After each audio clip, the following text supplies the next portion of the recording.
How to handle toxic people and call them out on their behavior. Part 2 of a special 3-part holiday series. So many people, they want desperately to stop cycles of difficult behavior, but they can't. They don't know how.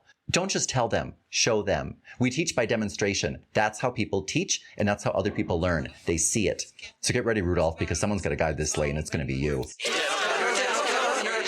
By the way, if you're new to this channel, I'm communication skills expert Dan O'Connor, and I specialize in what's called tactical communication, which means I give you the words. And if you'd like more tactics like this, specific words or body language maneuvers that can help you achieve your communication goal, subscribe to this channel. And if you find value in this content, and you think others might as well, support this channel by hitting that notification bell. That's the best way to support us, and I would really appreciate that, especially during this holiday season. So that said, here's the gift I'm going to give you today.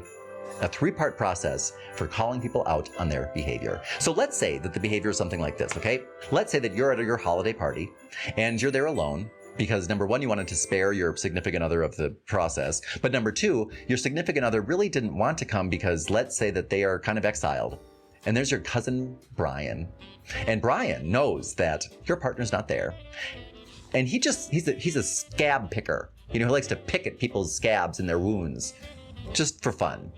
So while you're eating your holiday bird, you're taking a nice chunk of dark meat and you're about to put it in your mouth, and Brian leans over and says, Hey, Trixie, so where's your other half tonight? Are you guys not together anymore? And you think, all right, up with this, I shall put no more. This is where it ends.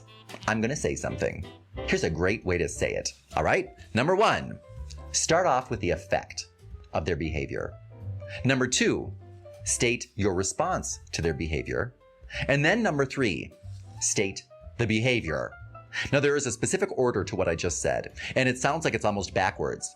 When I call you out on your behavior, sometimes what I want to do is put your behavior at the end of the sentence, not say that first. Why? Let's review quickly where the power lives in our sentences. There's a power structure to our sentences.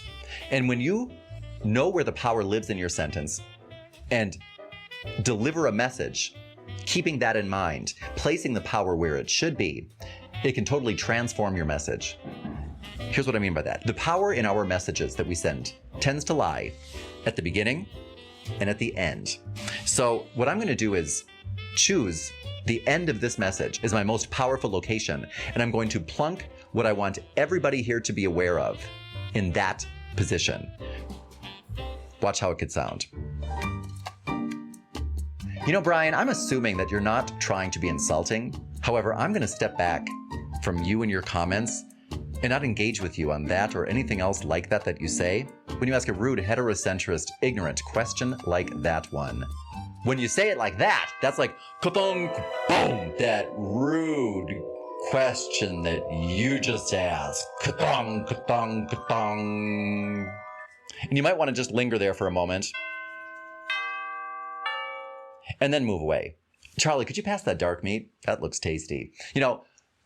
Remember, once you say something like that, and that's a big matzo ball to leave hanging out there, if you're a nice person, if you're uncomfortable with other people being uncomfortable, chances are you'll want to fill in that void, and say something else after that. Don't do it. Let it hang. Let them go off. What are they going to say? All you did was clearly point out the behavior. That's it. That's all you're doing. 3-second look. Remember. Hey, Charlie, could you pass that dark meat? Simple. Wait, I'd like to stop for a moment. Let me know, what are your specific memories or premonitions of things that people say during the holidays that you just can't believe that they say? Write them in the comments below. I'd like to hear what they are, okay? And I'd like to address them in a specific video like this. So please let me know specifically what are some holiday danger phrases that you have heard, are afraid of hearing, will hear, or maybe have said. Write them in the comments below. I'd like to hear it. Let's say that Brian, he knows that you're married to a Mexican. And if you're at a holiday party like one of mine in my family, they're all the same. They're all white Irish Catholics. I don't know how they keep finding more white Irish Catholics. They keep finding them. So they're all there. And let's say that somebody says something to you like, hey, did you hear the one about the Mexican who wandered into Santa's village? And you think, oh, are you kidding? And so you say, what? Brian, hey, I'm sure you're not trying to be insulting, but I'm going to have to say good evening and happy holidays and head on out if you're going to start telling racist jokes.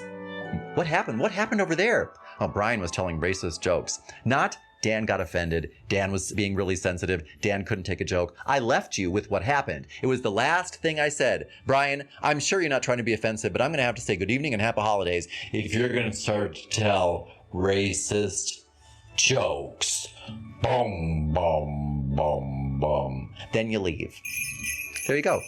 Listen, that your boss says something to you.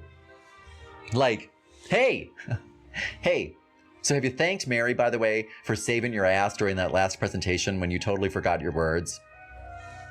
Oh, John, I'm sure you're not trying to open up my wounds of the past and insult me right here in front of everybody at the holiday table. However, I'm going to call you on it if you keep making those types of passive-aggressive comments. People will be like, okay, I didn't know. All right, now you know. Hey, John, I'm sure you're not trying to insult me or my brothers or my sisters that might not happen to be in the room. However, I have to stop you before you go any further and let you know that I'm very sensitive and will call you out when you make those types of racist comments. Was anybody unclear about that? No? All right. Pass the dark meat.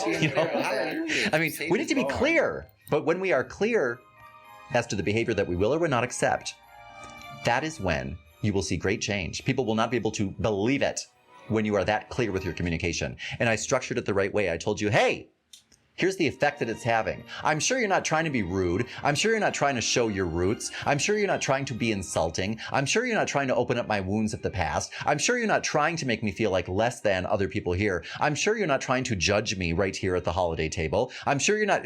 Tell people. And then say what you're not going to do, what you're not going to put up with, what the response will be from you or is from you, what the effect is. However, I'm not going to let that slide. I'm not going to sit down and just pretend like that's normal. I'm not going to accept those types of comments. I'm not going to listen to those jokes. I'm not going to let your behavior slide. I'm not going to accept passive-aggressive comments. Then their behavior. If that's the type of racist thing you're going to say, if you're going to tell racist jokes, if you're going to make passive-aggressive comments, if you're going to insult me or my brothers or sisters, if you're going to bring up the past, if you're going to try to shame me, once you've stated what they've done, leave it.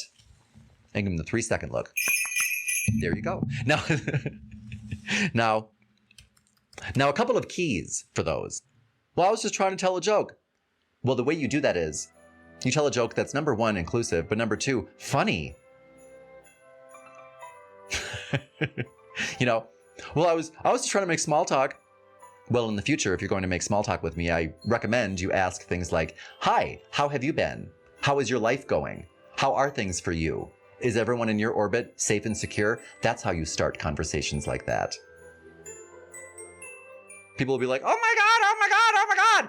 Do it, because you have that in your brain. Let it out your mouth. Don't mince words. You don't have to be nervous. You don't have to sugarcoat it. Just say it. Well, in the future, I suggest that if you want to know how my business is going, you ask me, hey, Dan, how's your business going? That's how you say that. Simple. In the future, if you want to ask, how is my partner? Ask, hey, Dan, how's your partner? That's it. Simple. And as anyone here who has terminated a relationship can tell you, that's nothing to be ashamed of. Therefore, I would tell you, my partner and I are no longer in a romantic relationship. My partner is dead. My partner, whatever it is, that's not a thing of shame. And I would tell you, you can be upfront with your communication with me. I can take it. Something like that. You know what I mean? Let people know, I can take it. You can be direct with me. You can be honest with me. You can be clear with me. You don't need to beat around the bush. Just ask your questions if you have them. I will answer them. Just make sure they are clear, upfront, and appropriate questions for the venue. We are at the Christmas dinner table. Do you think that's an appropriate question for this venue? Ask people, what's going on in that brain? Ask them. Do ask them. And when you're telling people how to achieve that goal, don't say what you'd suggest or what you would suggest. Tell them, I suggest XYZ. In the future, if you have something to say to me, I suggest you say it to me. In the future, if you have a question as to whether something is or is not appropriate for the venue, I suggest you ask me in private. That will avoid the whole uncomfortable situation in which we now find ourselves. And even if they say something like, I'm not uncomfortable, well, I am, and it's because of the way you are communicating. And I'm asking you to stop. Is there a problem? Am I unclear in something that I'm saying? There's nothing wrong with telling somebody, your communication is making me feel uncomfortable. But the way I would put it, there are many different ways to put it. One of the ways, depending on what they're doing or what they're saying or how you find the situation is by saying, instead of, hey, I find your communication inappropriate. John, I'm sure you're not trying to be inappropriate, but I'm going to have to stop you there because I believe that at this venue, it is inappropriate to ask that question. So I'm, again, highlighting your question by placing it at the end. See what I mean?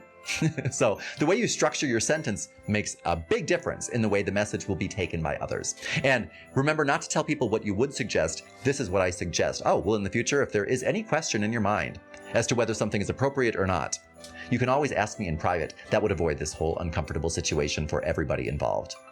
Simple. And remember the truth. What gets rewarded gets repeated. So if you would like their behavior to continue, reward it by engaging in a way that pleases them, or by taking it. You know, if you're going to act as the scapegoat, prepare to be the scapegoat. And remember the 3-second look. When you say something and it's the end of your message with those types of comments, let things linger for a moment. Let it soak in. Let everybody there take a breath and wait for the next words that you're about to say. Because people will. When you choose your words more wisely and don't just try to fill in empty spots, or silence with words, when the words that you choose to say have been carefully chosen, people will listen more intently to them. And remember that when somebody says something such as, gosh, I'm sorry, I didn't mean to, give people the benefit of the doubt that they didn't know. They didn't know. What are your flaws? What are the things that you do that you know you shouldn't, but you do them anyway? Isn't it nice when people forgive you for those? We're all suffering from just different forms of the same affliction. So forgive people, but forgive them. Don't tell them it's okay. If somebody says, hey man, I'm sorry, I didn't mean to offend you. Don't say, that's okay. It's okay. It's okay. It's not okay. Tell people, I accept your apology. Let's put a period and put this behind us. All right? And then do it. When you say to somebody, I forgive you. When you say to somebody, let's put a period and move along. You must do it. That is a holiday gift you can give people, showing them that forgiveness is real, that they can believe in it. And when you say you forgive somebody, you do. Putting all of those things together, that is really showing people the spirit of the holidays. Love, hope. People are looking at you and thinking, they just changed my whole life with that one comment. You do not know whose life you're going to change when you do something like that, but you'll be giving somebody not just the permission, but the tools to change their entire life when you do that. And that is so loving, even though it doesn't feel like you're loving on them at the moment. That is such a loving thing to do, as long as you are clear, direct, and honest in your communication, and you're doing it in a way that you're trying not to hurt somebody, but you're trying to show them a different way. That's holiday love right there. And I hope that, during this season, I hope that no matter where you find yourself, that you are surrounded by people that you love. You deserve that. And they deserve the best of you. So speak loving words to them. If you have any challenges finding the right words to say something to somebody in a way that's filled with love, that's what I'm here for. So ask it in the questions below and I will respond to them in a video like this. Now, for more advanced tools, for more advanced difficult people, stop by my website, danoconnor.training.com. And in my library, you'll find courses and downloads and audios and videos and ebooks and things to help you overcome any communication challenge you have. And I'm migrating right now from one site to another. So VIP members, remember all of the new courses and everything new that you will see in the store soon. You get all of that for free. And if you'd like to become a VIP member but have not yet been able to afford it, it's the holiday season, so you never know what type of holiday gifts I might be giving out. Let me know if you have any challenges with any resources that you might want, or even the VIP membership. I'll help you get that no matter what your budget is. So let me know, and I will work with you, because I want everybody starting the beginning of this year who needs to work on their communication skills. I want you to have the tools that you can use to do that. So stop by my site, send me a letter, post a comment, subscribe, like this video, and share it on places like Facebook and Twitter and anywhere else you think people might go for information like this, okay? Remember, video number 3 is coming up next, so I'll see you there. For everyone here at Dan O'Connor Training, this is Dan O'Connor, signing off. Dan O'Connor, Dan O'Connor, Dan O'Connor, Dan O'Connor, Dan O'Connor, Dan O'Connor, Dan O'Connor, gives you the words, gives you the words.